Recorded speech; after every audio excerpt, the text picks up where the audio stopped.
దళిత బడుగు బలహీన వర్గాలు వ్యాపార పరిశ్రమలు పెట్టుకోవాలని చెప్పి ప్రభుత్వం అప్పులు ఇప్పించింది. ఆ అప్పులు వాళ్ళు తీరిస్తే ఆ డబ్బులతో మరికొంతమందికి అవకాశాలు లభిస్తాయి. ఆ వడ్డీతో మరి లాభం వస్తే ఇంకొంతమందికి అవకాశాలు ఇస్తాయి. అందుకే కదా ఏ ప్రభుత్వం అయినా నడిపేది. వాళ్ళని డబ్బులు రికవర్ చేయమని అడిగితే తప్పెట్టవుతుంది?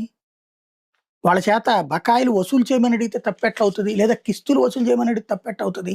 కానీ వాళ్ళని రెచ్చగొట్టే వార్త సాక్షి రాసుకొచ్చింది. ఎస్సీల నుంచి రికవరీ చేయండి, కలెక్టర్లకు రాష్ట్ర ప్రభుత్వ ఆదేశం అంటూ వాళ్ళని రెచ్చగొట్టేటటువంటి ప్రయత్నాన్ని పాపం పెద్ద ఎత్తున చేస్తోంది. ఇందులో ఖచ్చితంగా వసూలు చేయమని ఆదేశించారు వాళ్ళని అన్నటువంటిది.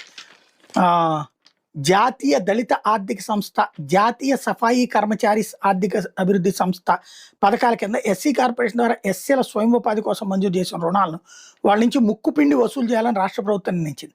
ఇందుకోసం మండల స్థాయిలో ప్రత్యేకంగా రికవరీ బృందాలను